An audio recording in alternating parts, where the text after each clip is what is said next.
শ্ৰীমন্ত শংকৰদেৱ সংঘৰ ৯৪ সংখ্যক অধিৱেশনৰ ব্যাপক প্ৰস্তুতি অব্যাহত আছে। ৬, ৭, ৮ আৰু ৯ ফেব্ৰুৱাৰীত অনুষ্ঠিত হ'ব লগা এই অধিৱেশনৰ বাবে বৈষ্ণৱ পণ্ডিত সোণাৰাম চুতীয়া সমন্বয় ক্ষেত্ৰত ব্যস্ততা আয়োজক সমিতিৰ।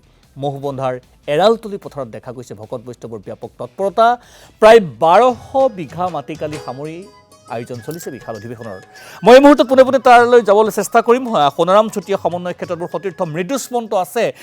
যিহেতু মৃদুস্মন্ত শইকীয়া মাজত মাথো এটা দিন পৰহিৰ পৰা অৰ্থাৎ ৬ তাৰিখৰ পৰা আৰম্ভ হ'ব, তাত সকলোখিনি প্ৰস্তুতি সম্পূৰ্ণ হৈছে বুলি আমি ইতিমধ্যে দেখিছোঁ, আপোনালোকে জনাইছে। আজিৰ পৰা পঞ্জীয়ন হৈছে বুলি জানিব পাৰিছোঁ। ৰাইজৰ ভিৰ কেনেকুৱা, সেৱা বাহিনীৰ লোক তাত উপস্থিত হৈছে, যিহেতু আমি জানো যে শংকৰ সংঘৰ অধিৱেশন সাফল্যমণ্ডিত কৰাত, শ্ৰীমন্ত শংকৰদেৱ সংঘৰ অধিৱেশন সাফল্যমণ্ডিত কৰাত সেৱা বাহিনীৰ গুৰুত্বপূৰ্ণ ভূমিকা থাকে। তেওঁলোক আগতীয়াকৈ তাত যায় আৰু সকলো দায়িত্ব হাতত লয়। সামগ্ৰিকভাৱে প্ৰস্তুতিৰ গোটেই বিশেষ খবৰ মৃদুস্মন্ত। নিশ্চয়কৈ সুনীত কুমাৰ ভূঞা চাওক, হৰিনামে হৰিনামে হৰিনামে সাৰ হৰিনামে কৰি আছে জগত উদ্ধাৰৰ। চাওক, সেই যি হৰিনামৰ ৰস আস্বাদন ল'বৰ বাবে, হৰিনামৰ যি ভক্তিৰ ৰসৰ আস্বাদন ল'বৰ বাবে ইতিমধ্যে শ্ৰীমন্ত শংকৰদেৱ সংঘৰ যি বাৰ্ষিক অধিৱেশনলৈ লাখ লাখ ভকতৰ সমাগম ঘটে। এইবাৰ যিহেতু যোৰহাটৰ মহবন্ধা এৰালতলী পথাৰত যিহেতু অনুষ্ঠিত হ'ব আৰু মাজত মাত্ৰ এটা দিন, আৰু এই মুহূৰ্তত আমি নিশাৰ যি পৰিৱেশটো আমি প্ৰতিদিন আমাৰ দৰ্শকক দেখুৱাইছোঁ। আৰু ইতিমধ্যে আপুনি অৱগত কৰিছে যে প্ৰায় ৯০% কাম ইতিমধ্যে সম্পূৰ্ণ হৈছে আৰু কিছু কিছু ঠাইত মাত্ৰ কাম হ'বলৈ বাকী আছে। এই মুহূৰ্তত চাওক, আমি যিখন অতিকৈ আকৰ্ষণীয় এইবাৰ যি হৈ পৰিছে, যিখন মূল তোৰণৰ সন্মুখভাগত উপস্থিত আছোঁ, এইখন যি হৈছে প্ৰাক্তন পদাধিকাৰ পিতামৰ দেৱগোস্বামী সোঁৱৰণী তোৰণ ইতিমধ্যে সম্পূৰ্ণৰূপে সাজু হৈ উঠিছে। আৰু তোৰণকে ধৰি ইতিমধ্যে প্ৰতিটো ক্ষেত্ৰতে এই মুহূৰ্ততো এই নিশা নামি আহিছে, কিন্তু যথেষ্ট ঠাণ্ডা পৰিছে। তাৰপিছতো কিন্তু সকলোৰে উৎসাহিত হৈ সকলোৱে কাম কাজ কৰি আছে। যিহেতু শ্ৰীমন্ত শংকৰদেৱ সংঘৰ এই বিশাল যি সমাৰোহ, বিশাল যি অধিৱেশন সফল হোৱাৰ আঁৰত থাকে ভকতসকলৰ ত্যাগ, ভকতসকলৰ পৰিশ্ৰম আৰু প্ৰতিটো স্তৰত সেৱা বাহিনীয়ে হওক, আদৰণি সমিতিয়ে হওক, ৩৫খন উপসমিতিয়ে হওক, ইতিমধ্যে অৱগত কৰিছে যে ১২০০ বিঘা মাটিকালিত কেনেদৰে এখন পথাৰ গুচি এখন সমন্বয় ক্ষেত্ৰলৈ পৰিণত হৈছে আৰু প্ৰতিটো দিশত খুব সুন্দৰকৈ নিয়াৰীভাৱে, সুশৃংখলিতভাৱে, সুপৰিকল্পিতভাৱে যিহেতু সকলোখিনি কাম চলি আছে।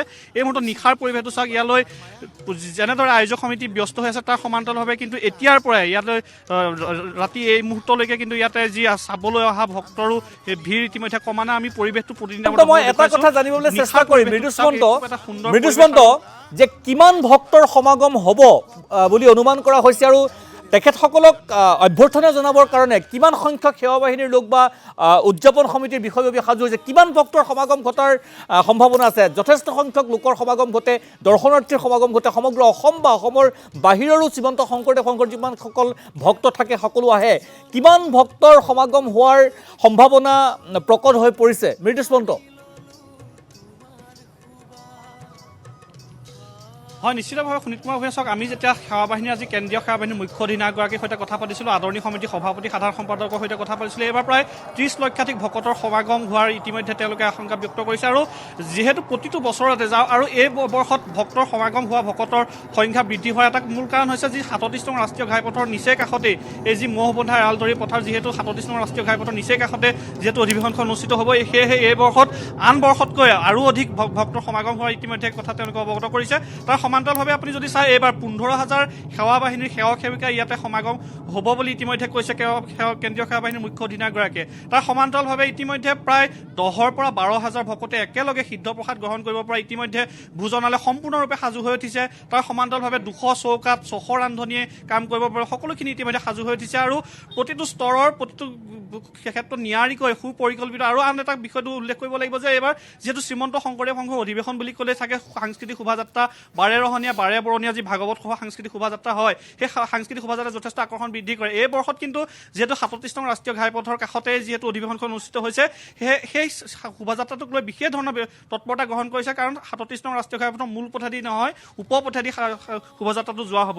প্ৰতিটো ক্ষেত্ৰতে চাওক, প্ৰতিটো ক্ষেত্ৰতে শ্ৰীমন্ত শংকৰদেৱ সংঘৰ এই যি বাৰ্ষিক অধিৱেশনৰ খুব সুন্দৰকৈ নিয়াৰিকৈ সুশৃংখলিতভাৱে সকলোখিনি কৰা হৈছে আৰু নিশালৈকে উৰে ৰাতি সকলোখিনি কাম কাজ কৰিছে আৰু প্ৰতিটো যাতে দিন খুব সুন্দৰভাৱে সফলভাৱে যাতে ৰূপায়িত কৰিব পাৰে তাৰ বাবে সকলোৱে দিনে ৰাতিয়ে সৰ্বোচ্চ উজাৰি সেৱা আগবঢ়াইছে প্ৰতিটো স্তৰৰ লোকে ৩৫খন উপসমিতিয়ে ১২০০ বিঘা মাটিকালিৰ এই যি বৃহৎ অধিৱেশনস্থলীত সকলোৱে নিশ্চয় ধন্যবাদ জনাইছোঁ মৃদুস্পন্ত যিহেতু আমাৰ আপোনালোকো সাজু হৈছে অনাগত সময়ত আমি গোটেই দৃশ্যাংশসমূহ একেলগে দেখুৱাবলৈ চেষ্টা কৰিম আজিৰে পৰাই আমি আৰম্ভ কৰিছোঁ আৰু শ্ৰীমন্ত শংকৰদেৱ সংঘৰ অধিৱেশনৰ আটাইকেইটা দিনৰ সকলোখিনি দৃশ্য সকলোখিনি তথ্য আমি অসমবাসী বা আমাৰ দৰ্শকসকলৰ জ্ঞাতাৰ্থে আমি সকলোখিনি সম্প্ৰচাৰ কৰিম।